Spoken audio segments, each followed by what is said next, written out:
अस्सलाम वालेकुम, welcome to the एनकेपीडिया। आज का हमारा टॉपिक है मैप। ये मैप के हवाले से सेकंड लेक्चर होगा। लास्ट लेक्चर में मैंने आपको फ्लैट मैप पे बताए थे continents. There are 7 continents in the world. आज मैंने सोचा कि एक स्फेरिकल अर्थ का मैप, स्फेरिकल मैप लेकर मैं आपको थोड़ा सा हाइलाइट्स दे दूं पिछले लेक्चर्स की जल्दी जल्दी से। उसके बाद हम नेक्स्ट टॉपिक पे जो अभी थोड़ा और कुछ पॉइंट्स हैं मैप के हवाले से जो बताऊंगी। तो टाइम वेस्ट के बगैर जल्दी से इसको पढ़ते हैं कि अर्थ जो होती है स्फेरिकल होती है, वो कम्प्लीटली स्फेरिकल नहीं होती, उसका शेप थोड़ा डिफरेंट होता है। ये भी मैं आपको थोड़ा सा बता दूं। थोड़ा सा स्फेयर एक एक जो होता है ना, परफेक्ट सर्कुलर शेप होता है 3D, लेकिन अर्थ कम्प्लीटली स्फेरिकल नहीं होती। अच्छा, टोटल 7 कॉन्टिनेंट्स हैं अर्थ पर। तो south America, north America, Europe, Africa, Asia and Antarctica and Australia. जैसे कि मैंने आपको कार्डिनल डायरेक्शंस भी बताई थी, जो नीचे वाला साइड होता है वो हमेशा साउथ होता है। अब देखें यहाँ पर प्राइम मेरिडियन, जहाँ पर बीच में अफ्रीका के नीचे देखें कार्डिनल डायरेक्शंस बनी हुई हैं। एस नीचे लिखा हुआ है और उसके अपोजिट में एन लिखा हुआ है, एंड देन राइट पे ई लिखा हुआ है और देन लेफ़्ट पे डब्ल्यू लिखा हुआ है। ये कार्डिनल डायरेक्शंस होती हैं। जो नीचे वाले, ज़मीन के नीचे वाले पार्ट्स होते हैं, नीचे वाली डायरेक्शन होती है, वो हमेशा साउथ होती है। साउथ के अपोजिट हमेशा नॉर्थ होता है। और साउथ के राइट हैंड पे आपका होता है ईस्ट और लेफ़्ट पे होता है वेस्ट। तो ऑब्वियसली जो अमेरिका साइड है, तो उसका जो नीचे वाला लैंड का हिस्सा है उसको साउथ अमेरिका का पार्ट बोला गया है, और उसके अपोजिट यानी ऊपर वाला जो ज़मीन का टुकड़ा है उसको नॉर्थ बोला गया है, just because of their cardinal directions. और उसके बाद आते हैं अफ्रीका। अब ये पूरा बड़ा जो आपको नज़र आ रहा है ये अफ्रीका है। अफ्रीका के ऊपर यूरोप है और उसके साइड में एशिया है। ये एशिया बिल्कुल बहुत बड़ा कॉन्टिनेंट है। एंटार्क्टिका आप बिल्कुल नीचे पोल साइड्स, 2 पोल्स होते हैं, North Pole and South Pole. नीचे वाला साउथ, ऊपर वाला नॉर्थ। तो साउथ पोल में होता है एंटार्क्टिका। एंटार्क्टिका भी बड़ा होता है, लेकिन वहाँ पर कोई भी इंसान वगैरह नहीं रह सकते। वहाँ बहुत ज़्यादा बर्फ़ और बहुत ज़्यादा ठंड होती है, रहने के लायक नहीं होता। और उसके अलावा इस मैप पर ऑस्ट्रेलिया पॉइंट आउट नहीं किया गया, लेकिन ऑस्ट्रेलिया एशिया के बिल्कुल जो है ना राइट साइड इस तरफ करके ऑस्ट्रेलिया होता है। अब ये देखें, अर्थ को या मैप को जब हम पढ़ते हैं तो अर्थ को इमेजनरी लाइंस में डिवाइड किया जाता है। अब ये अर्थ को डिवाइड नहीं किया किसी ने, इमेजनरी लाइंस बनाकर, ताकि हमेशा अर्थ को इस वजह से डिवाइड करके पढ़ा जाता है ताकि आसानी हो, हमें एरियाज़ का पता चल सके कि कितना डिफरेंस है, कितना डिस्टेंस है किस एरिया में। और मेजरमेंट जब होती है ना, अब स्फेरिकली किसी चीज़ की मेजरमेंट करना बहुत मुश्किल होता है, तो ऑब्वियसली उसको पार्ट्स में अच्छी तरह से इक्वल पार्ट्स में डिवाइड करके उसको स्टडी करना बहुत इजी रहता है। फिर हमें पता चल सकता है कि ओशियंस, सीज़ या फिर जो लैंड है, कॉन्टिनेंट्स वगैरह हैं, तो उसमें कितनी मेजरमेंट आती है, कितना डिफरेंस है। वेल, ये जो आप अपनी स्क्रीन पर पिक्चर देख रहे हैं, तो अर्थ को हॉरिजेंटली और वर्टिकली डिवाइड किया जाता है। हॉरिजेंटल का मतलब होता है लेफ्ट टू राइट या राइट टू लेफ्ट, ये होता है हॉरिजॉन्टल। ये जो बीच में लाइन है, यहाँ पर लिखा हुआ है इक्वेटर। ये जो बीच में हॉरिजॉन्टली अगर हम अर्थ को डिवाइड करेंगे तो हम इसको बोलते हैं इक्वेटर, यानी बीच वाला हिस्सा। इसमें जब हम अर्थ को हॉरिजॉन्टली डिवाइड करते हैं तो ऊपर वाला जो हिस्सा हो जाता है वो नॉर्थ होता है और नीचे वाला होता है साउथ, और इसको हेमी स्फीयर्स बोला जाता है। हेमी मतलब हाफ और स्फीयर का मतलब होता है ये सर्कुलर शेप 3D। उसके बाद आ जाता है प्राइम मेरिडियन। प्राइम मेरिडियन क्या होता है? जब हम अर्थ को वर्टिकली डिवाइड करते हैं, बड़े वर्ड्स में लिखा हुआ है प्राइम मेरिडियन। अर्थ को जब हम वर्टिकली डिवाइड कर रहे होते हैं तो एक आपके पास आ जाता है राइट हेमीस्फेयर और एक हो जाता है लेफ्ट हेमीस्फेयर। तो 2 हिस्सों में इस तरह से डिवाइड हो जाता है। हॉरिजॉन्टल और वर्टिकल तो क्लियर हो गया। अब आप देखें कि जिस तरह से प्राइम मेरिडियन की लाइन बनी हुई है, ऐसे ही पूरे अर्थ पर लाइंस बनी हुई हैं, यानी ऊपर से जो नीचे आ रही हैं मल्टीपल लाइंस हैं। हम इनको बोलते हैं लॉन्गिट्यूड। इन लाइंस को बोला जाता है लॉन्गिट्यूड। और जो बीच वाली लाइन होती है उसको प्राइम मेरिडियन बोला जाता है, और बाकी जो साइड्स करके पूरे सर्किल को ये लाइंस आ रही होती हैं इनको बोला जाता है लॉन्गिट्यूड। और जो हॉरिजॉन्टल लाइन है, यानी जो मैंने आपको इक्वेटर समझाया, लेफ़्ट टू राइट या राइट टू लेफ़्ट, अब देखें इस तरह से भी ऊपर देखें इस तरह की भी लाइंस बनी हुई हैं हॉरिजॉन्टल, बहुत सारी लाइंस बनी हुई हैं, इनको बोला जाता है लेटीट्यूड। तो बीच वाली जो लाइन होती है जो अर्थ को बीच से डिवाइड करती है उसको हम बोलते हैं इक्वेटर, और बाकी सारी जो लाइंस को बोलते हैं हम लेटीट्यूड। तो अभी आपको लाइंस का पता चल गया, प्राइम मेरिडियन क्या है, इक्वेटर क्या है, लेटीट्यूड क्या है, लॉन्गिट्यूड क्या है। अगर आपको कोई क्वेश्चन हो तो कमेंट करके आप पूछ सकते हैं। इसके अलावा मैंने आपको समझाया कि नॉर्थ और साउथ हेमिस्फीयर्स क्या होते हैं। तो अब देखें कॉन्टिनेंट्स के हाइलाइट्स आपके पास स्टिल हैं।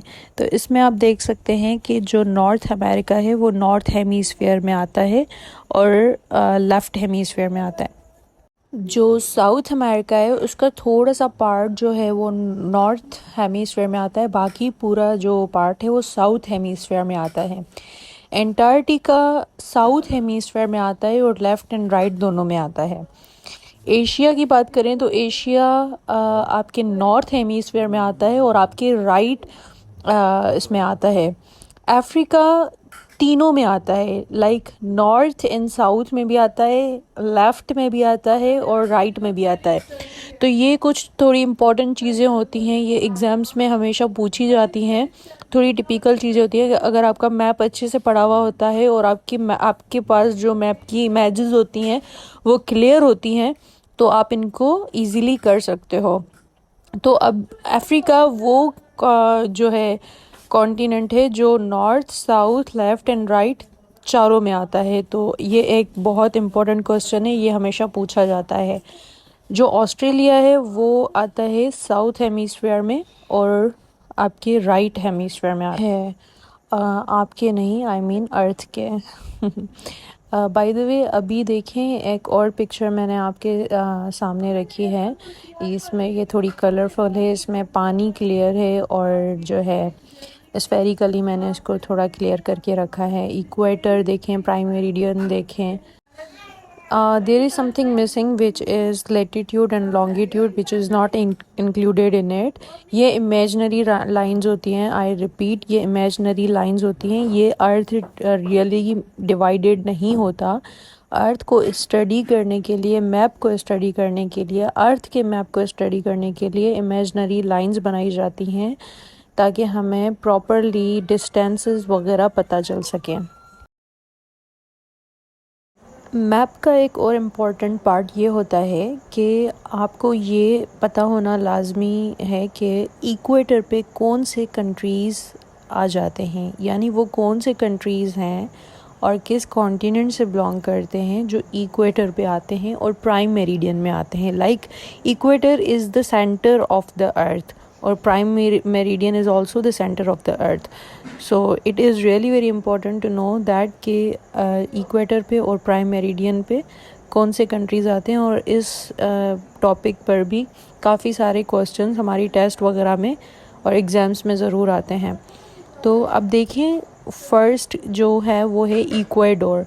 Ecuador is in South America and Ecuador is in the south hemisphere of the earth. उसके बाद सेकंड आता है कोलंबिया, जिसको ग्रीन कलर से हाईलाइट किया गया है। Colombia is also located on the equator. There is an important point which is that कि it is in the north hemisphere of the earth. It is in South America but it is in the north hemisphere of the earth. उसके बाद आता है third Brazil. Brazil is also in the South America and it is in the south hemisphere of the earth. उसके बाद आता है fourth number पे गेबन।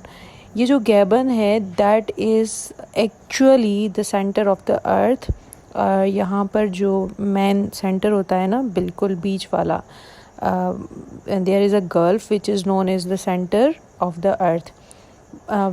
इसको हम दूसरे लेक्चर में पढ़ेंगे.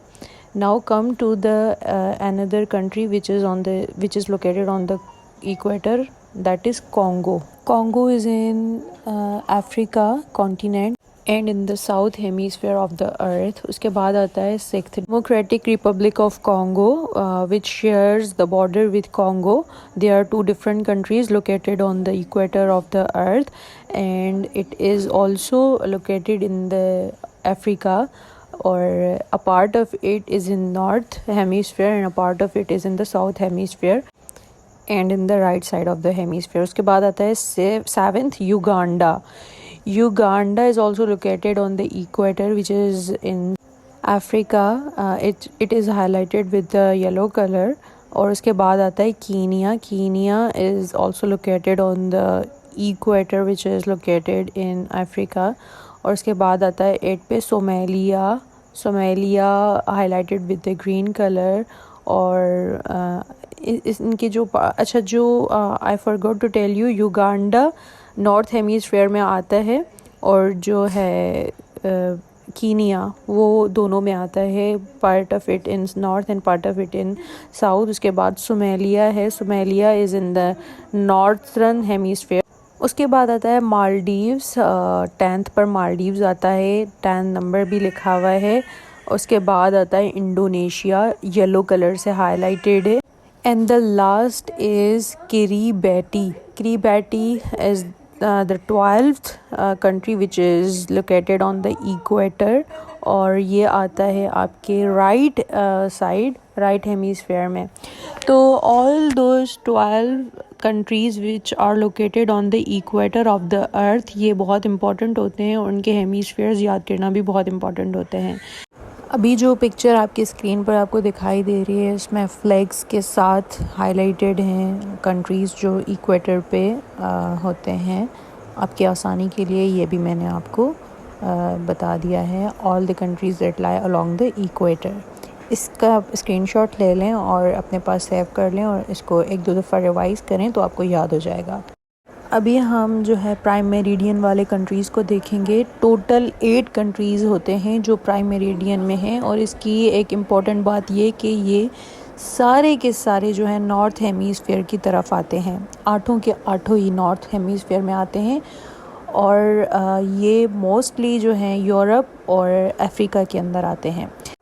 तो सबसे पहले ऊपर सबसे पहला कंट्री है जो प्राइम मेरिडियन में आता है वो है यूनाइटेड किंगडम, ऑरेंज हाईलाइटेड है. उसके बाद आता है फ्रांस के बाद आता है स्पेन के बाद आता है अल्जीरिया के बाद आता है माली, बुर्किना, घना एंड टोगो.